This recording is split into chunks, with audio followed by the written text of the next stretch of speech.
Hello soulmates, welcome to my channel. In today's video, I'll share with you how to cut and sew 360-degree peplum flare. And I'll also show you how to make your peplum stand without crinoline. If you are interested in all of this, please keep watching and don't forget to subscribe. So guys, this is the fabric I'll be using for my peplum. So I folded this fabric into four. I'm going to open it up for you to see very well. I folded it into two equal parts first, then I now fold it again, which will make it into four places. After I folded my fabric, the next thing I'll do now is to take my round waist measurement. The round waist measurement is 33 inches. So I'll divide 33 inches by 4. 33 inches divided by 4 will give me 8.25. And I would like to pleat this peplum. So in order to achieve the pleat, I'm going to add 2 inches to that 8.25. That will give me 10.25. So I'm going to place my 10.25 around my fabric. If you noticed, where I placed my tape is on from the closed end of my fabric. So I'm going to curve my tape this way and get the 10.25. Then I'll mark it with my chalk. I'll mark it with the chalk on both sides, on the two ends of the fabric, so that I will know the actual measurement. So from there now, I'll place my tape from the tip of the fabric down to that part I marked, and I got 7 inches. So I'm going to use my tape now to measure 7 inches around to get the round measurement. So I'll place my tape, I'll move my tape forward a little bit again. I'll get the 7 inches mark, I'll move it, and I'll continue doing it that way until I reach the other end of the fabric where I marked the 7 inches. So I'll connect the dots properly so that it will be obvious, so that I can see and you can also see.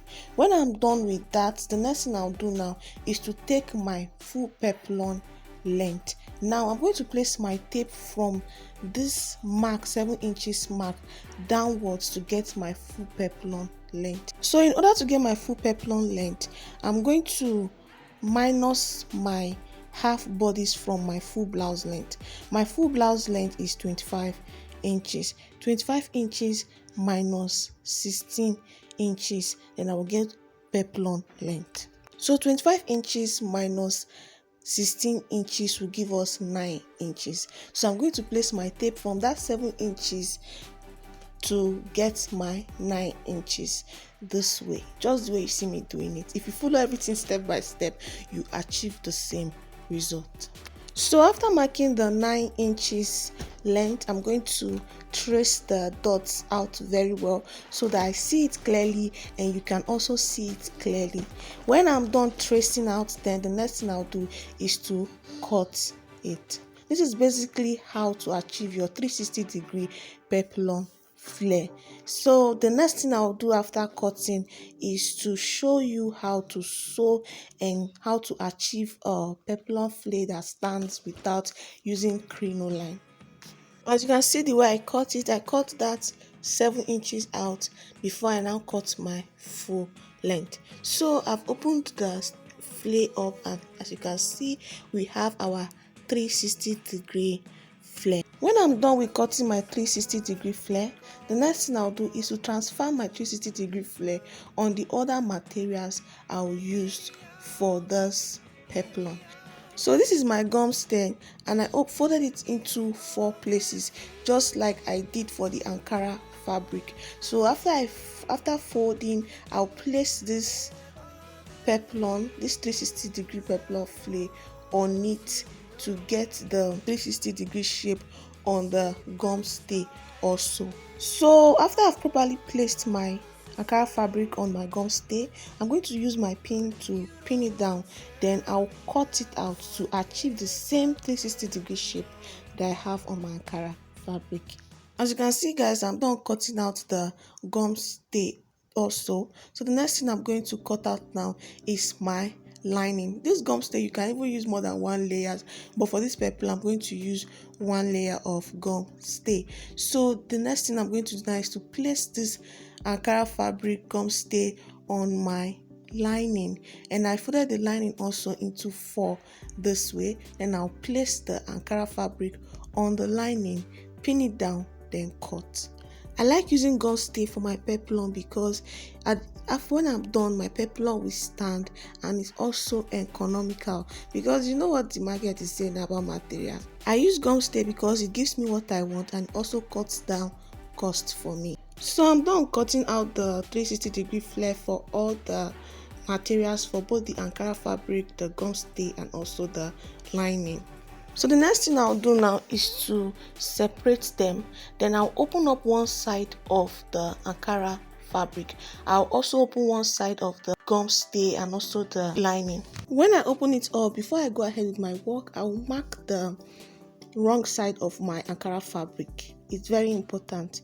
I use my chalk to mark it out so that when I'm placing anything on my Ankara fabric, I will place it on the wrong part of my Ankara fabric. So this gum stay now, after I open it up, I'm going to use my pressing iron to place it on the wrong side of the Ankara fabric. So as you can see, the part of the Ankara that is open is the wrong side where I used my chalk to mark.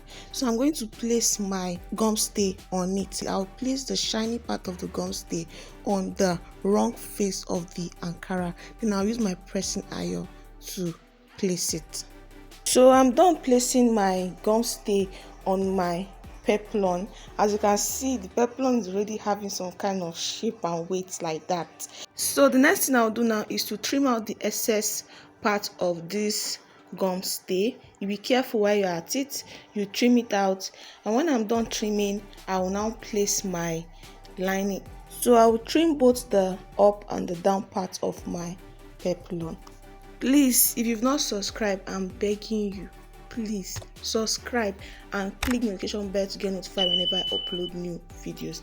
And please don't forget to give the video a thumbs up if you like what you've been watching. So the next thing I'm going to do now is to place my lining on my Ankara fabric. I'll place my lining on the right face of my Ankara fabric, then I'm going to stitch it down. So I've gone ahead to stitch down the lining to the Ankara fabric. As you can see, after I stitched down, I also top stitched. So after top stitching, this is what I have. So the next thing I'm going to do now is to give my clothes a good press. So when I'm pressing, before I start pressing, I will lift my Ankara fabric up by half an inch. You push your lining up by 0.5 inch, just the way you see me do it this way. Then you iron it around that way by pushing your lining up by 0.5 inch. Then when you are done, you close it up with a stitch at the both end of your peplum. So I'm done stitching and I stitched by 0.5 inch sewing allowance. So I'll turn it open now, then I will give it a very good press. When I'm pressing, I'll push my lining upwards this way, then I'll iron on that 0.5 inch. All these little things I'm doing is in order to achieve a neat finishing. So as you can see, I'm done ironing and I've given this clothes a very good press.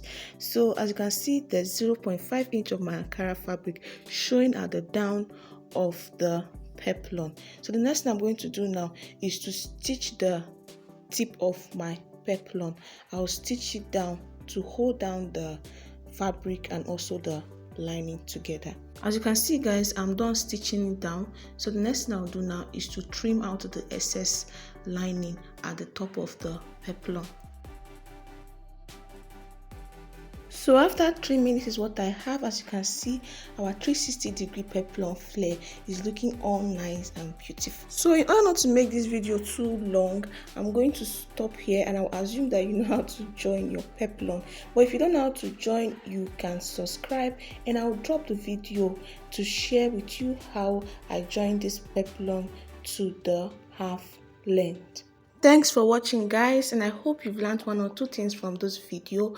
Please don't forget to subscribe, like this video, drop your thoughts in the comment section, and share this video. Bye for now. See you in my next video.